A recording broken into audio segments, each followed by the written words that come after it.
श्री शिवाय नमोस्तुत्यम। ओम नमः शिवाय। प्रिय भक्तजनों, आप सभी का दिन शुभ और मंगलमय हो और भगवान भोलेनाथ की कृपा आप सभी पर बनी रहे। आज के दिन आप सुनेंगे श्रावण मास का अध्याय 4। तो अध्याय 4 को पूरे भक्ति भाव और प्रसन्न चित्त मन से पूरा अवश्य सुने।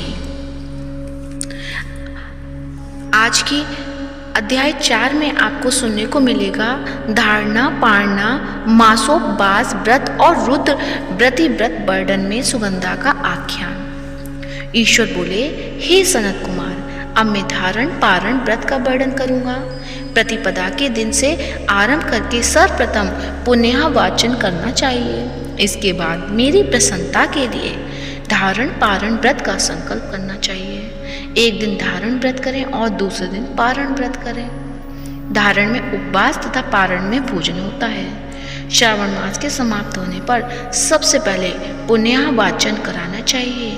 इसके बाद हेमानद, आचार्य तथा अन्य ब्राह्मणों का वरण करना चाहिए। तत्पश्चात पार्वती तथा शिव की स्वर्ण निर्मित प्रतिमा को जल से भरे हुए कुंभ पर स्थापित कर रात में भक्ति पूर्वक पूजन करना चाहिए तथा पुराण श्रवण आदि के साथ रात भर जागरण करना चाहिए। प्रातःकाल अग्नि स्थापन करके विधि पूर्वक होम कराना चाहिए। त्र्यंबकम इस मंत्र से तिल मिश्रित भात की आहुति डालनी चाहिए। उसी प्रकार शिव गायत्री मंत्र से घृत मिश्रित भात की आहुति डालें और पुनः षडाक्षर मंत्र और खीर की आहुति प्रदान करें। तदंतर पूर्णाहुति देकर होम शेष का समापन करना चाहिए। इसके बाद में ब्राह्मण को भोजन कराना चाहिए तथा साथ ही आचार्य की पूजा करनी चाहिए। हे महाभाग, इस प्रकार से उद्यापन संपन्न करके मनुष्य ब्रह्म हत्या आदि पातकों से मुक्त हो जाता है। इसमें कोई संदेह नहीं है। अतएव इस महाव्रत को अवश्य करना चाहिए। हे मुने, अब श्रावण में मास उपवास की विधि को आदर पूर्वक सुनिए।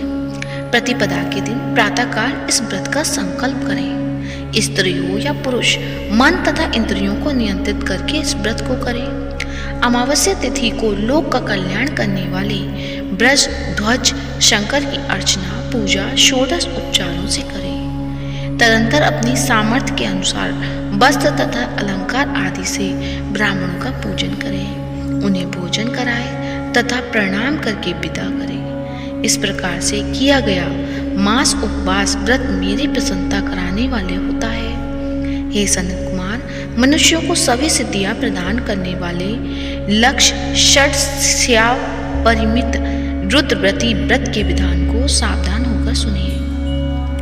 अत्यंत आदरपूर्वक कपास के 11 तंतुओं से बत्तियां बनानी चाहिए। वे रुद्रवर्ती नामक वाली बत्तियां मुझे प्रसन्न करने वाली हैं। मैं श्रावण मास में भक्ति पूर्वक डेवोन के देव गौरीपति महादेव का इन 1 लक्ष संख्या वाली बत्तियों से नीराजन करूंगा।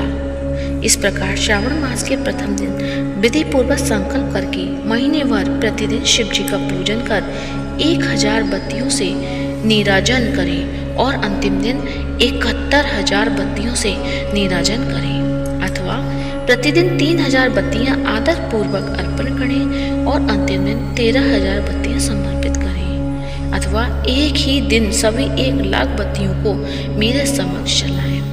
प्रचुर मात्रा में घृत में भिगोई जो स्निग्ध बत्तियां होती हैं वे मुझे प्रिय हैं। तत्पश्चात मुझ विश्वेश्वर का पूजन करके कथा श्रवण करें। सनत कुमार बोले, हे देव देव, हे जगन्नाथ, हे जगदान कारक, कृपा करके आप मुझे इस व्रत का प्रभाव बताएं। हे प्रभु, इस व्रत को सर्वप्रथम किसने किया तथा इसके उद्यापन में क्या विधि होती है?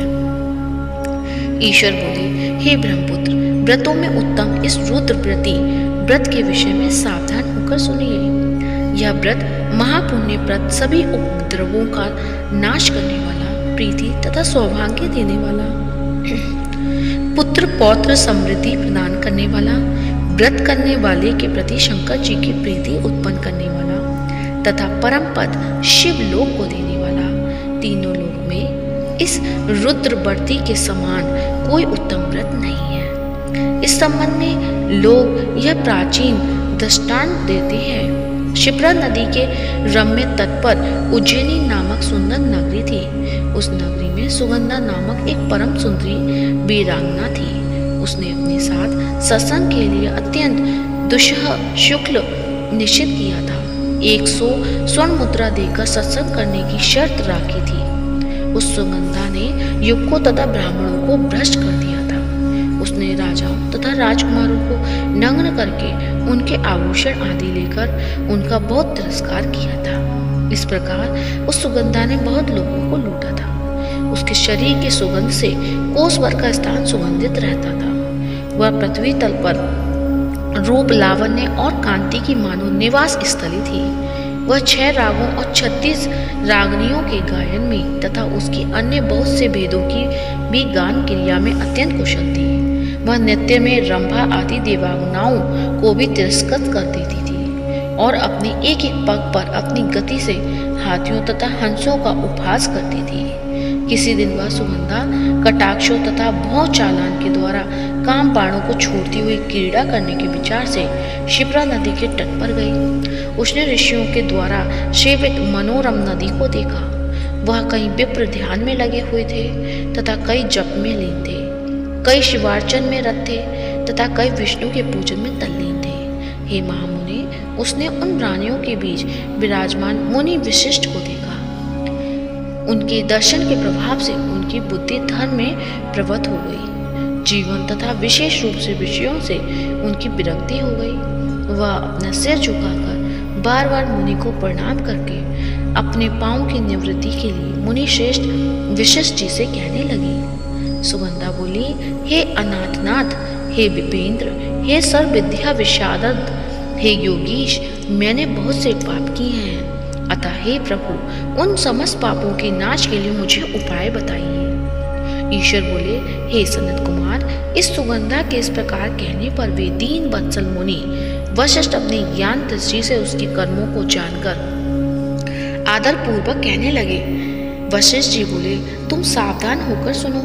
जिस पुण्य से तुम्हारे पाप का पूर्ण रूप से नाश हो जाएगा, वह सब मैं तुमसे अब कह रहा हूँ। हे भद्रे, तीनों लोकों में विख्यात वाराणसी में जाओ। वहां जाकर तीनों लोकों में दुर्लभ महान पुण्य देने वाले शिव के लिए अत्यंत प्रीतिकर रुद्रवर्ती नामक व्रत को उस क्षेत्र में करो। हे भद्रे, इस व्रत को करके तुम परम गति प्राप्त करोगे। ईश्वर बोले, तब उसने अपना धन लेकर सेवक तथा मित्र सहित काशी में जाकर वशिष्ठ के द्वारा बताए गए विधान के अनुसार व्रत किया। इस प्रकार उस व्रत के प्रभाव से वह सशरीर वह शिवलिंग में विलीन हो गई। हे सनत कुमार, इस प्रकार जो स्त्री इस परम दुर्लभ व्रत को करती है, वह जिस जिस अभिष्ट पदार्थ की इच्छा करती है उसे निसंदेह प्राप्त करती है। हे सुव्रत, आप माणिक्य व्रतियों का महात्म्य सुनिए। हे विपेंद्र, उन माणिक्य व्रतियों के व्रत से स्त्री मेरे अर्थ आसन की अधिकारिणी हो जाती है और महाप्रलय पर्यंत वह मेरे लिए प्रिय रहती है। अब मैं इस व्रत की संपूर्णता के लिए उद्यापन का विधान बताऊंगा। चांदी की बनी हुई नंदीश्वर की मूर्ति पर आसीन सुवर्णमय भगवान शिव की पार्वती सहित प्रतिमा को कलश पर स्थापित करना चाहिए और विधि के साथ पूजन करके रात्रि में जागरण करना चाहिए। इसके बाद प्रातःकाल नदी में निर्मल जल में विधि पूर्वक स्नान करके 11 ब्राह्मणों सहित आचार्य का वरण करना चाहिए। तत्पश्चात रुद्र सूत्र से अथवा गायत्री से अथवा मूल मंत्र से घृत, खीर तथा बिलपत्रों का होम करना चाहिए। इसके बाद पूर्णाहुति होम करके आचार्य आदि की विधिवत पूजा करनी चाहिए तथा सपत्नी 11 उत्तम विप्रों को भोजन कराना चाहिए। हे सनत कुमार, जो स्त्री इस प्रकार से व्रत करती है वह समस्त पापों से मुक्त हो जाती है। तत्पश्चात विधान पूर्वक कथा सुनकर स्थापित की गई समस्त सामग्री ब्राह्मण को दे देनी चाहिए। इससे निश्चित रूप से 1000 अश्वमेध यज्ञों का फल प्राप्त होता है।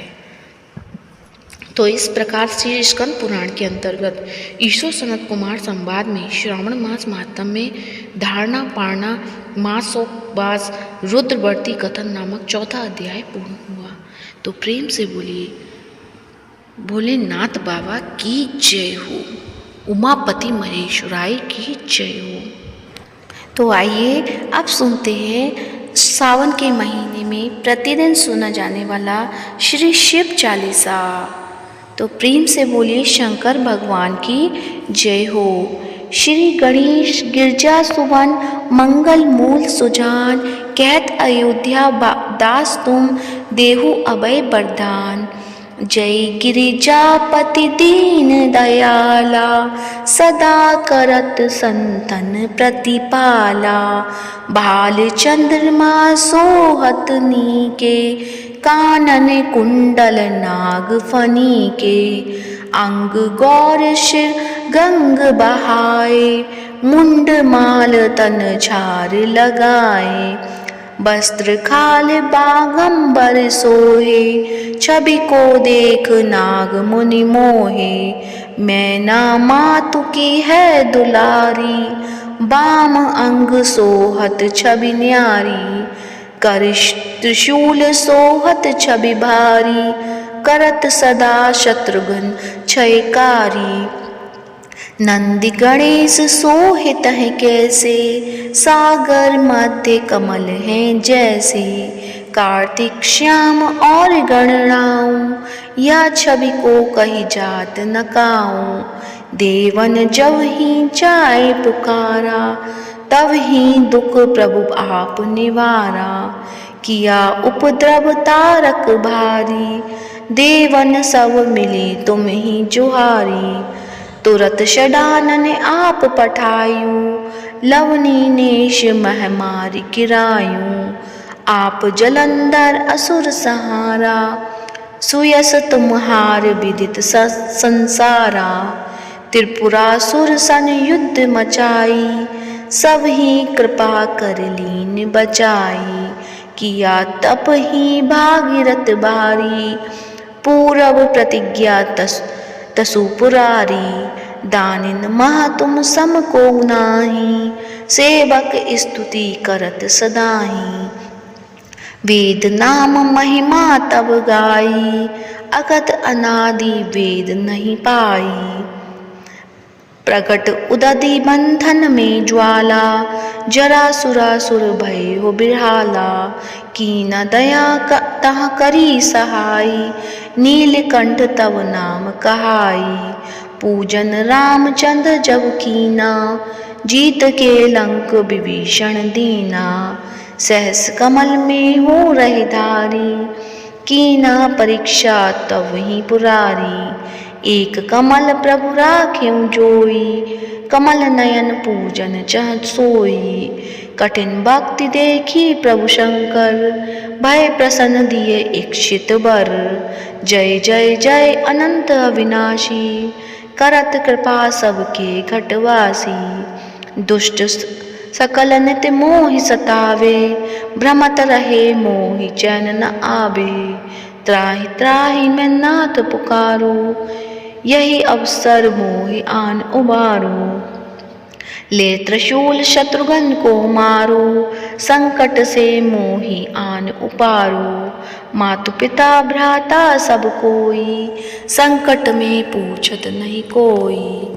स्वामी एक है आस तुम्हारी, आए हरहु अब संकट वारी। धन निर्धन को देत सदाही, जो कोई जांचे वो फल पाई। स्तुति के ही विधि करो तुम्हारी, चमुनाथ अब चूक हमारी। संकट के नाशक, मंगल कारण विघ्न विनाशक। योगी यति मुनि ध्यान लगावे, नारद शारद शीश नवावे। नमो नमो जय नमो शिवाय, सुर ब्रह्मादिक पार पाए।